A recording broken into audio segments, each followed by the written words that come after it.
Namo Phat. Good morning. Thanks for joining me for our daily practice check-in. Listen, listen, listen. This beautiful sound calls us back to our true home.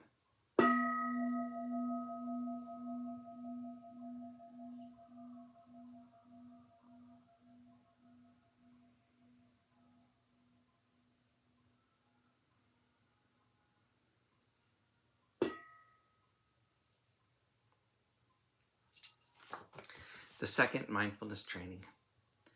Aware of the suffering caused by exploitation, social injustice, stealing, and oppression, I vow to cultivate loving kindness and learn ways to work for the well-being of people, animals, plants, and minerals. I will practice generosity by sharing my time, energy, and material resources with those who are in real need. I'm determined not to steal and not to possess anything that should belong to others.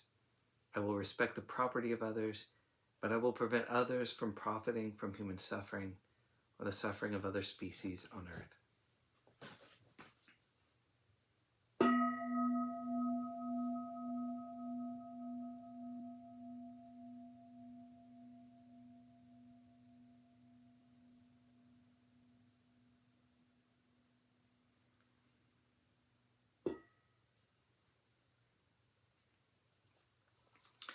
This morning we're reading Patience is the Cleansing Flame by Ajahn Amaro from his book Catastrophe, Apostrophe.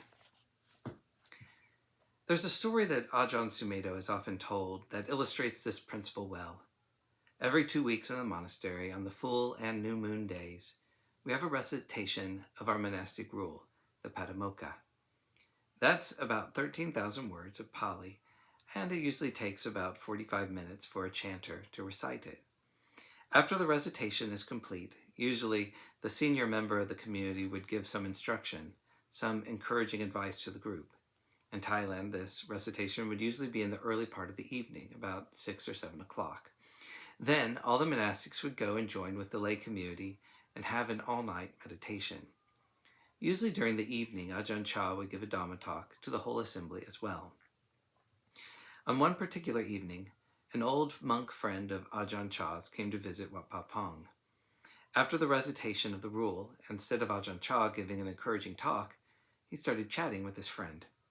According to the system, everybody present has to stay. You can't just say, "Excuse me, Ajahn, I'm not really interested in your conversation, so I'm going to go and sit by myself." That would be totally unthinkable. So, Ajahn Chah continues chatting with his friend and time goes past. 1 hour, 2 hours, 3 hours. They're swapping stories about their trips, their wanderings through the countryside together, talking about which old monk has just died, what the mangoes are like in a particular province. All this time, the young Bhikkhu Sumedho, who wasn't used to sitting on the floor, is getting more and more impatient, then angry, then enraged. He's thinking to himself, doesn't he know he's keeping us here pointlessly? The lay people are waiting. They're expecting a Dhamma talk. Is he doing this on purpose? By 1 in the morning, his anger had turned into a dull resignation, misery mixed together with self-pity and pain. By 2:30 in the morning, he had got to the point where he realized, I give up. We can just sit here forever. If the talk goes until dawn or even longer, it's up to them. If they want to talk about ducks and chickens and mangoes for the rest of the night and day, that's okay. I can bear it. As soon as he had thought that, Ajahn Chah said, "Oh, look at the time. It's nearly 3 in the morning. The Sangha must be tired." He then looked at Ajahn Sumedho and gave him a big grin, and his American disciple grinned back. That was a good teaching. It wasn't that Ajahn Chah wanted young Bhikkhu Sumedho to suffer, but he wanted him to see what his mind was adding to the painful feeling. He wanted him to see through the reasonable mind.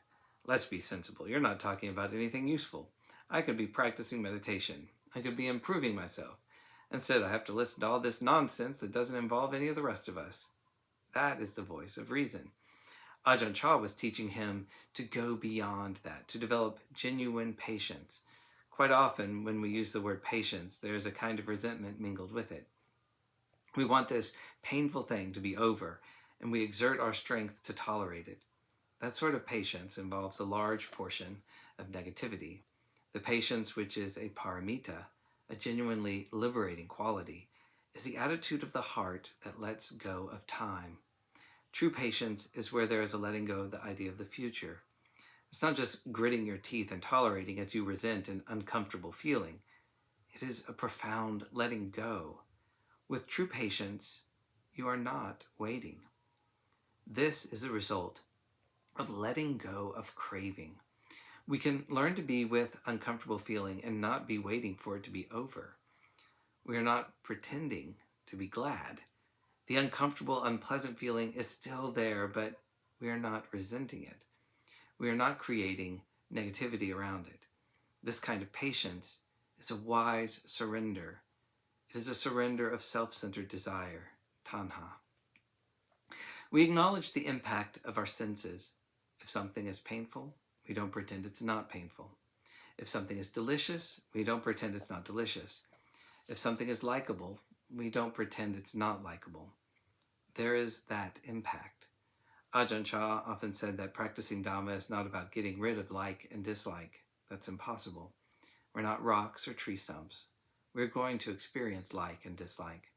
The point is, what do we do with it? The realization that we can dislike, yet not hate, just as we can like, yet not want, is profoundly liberating.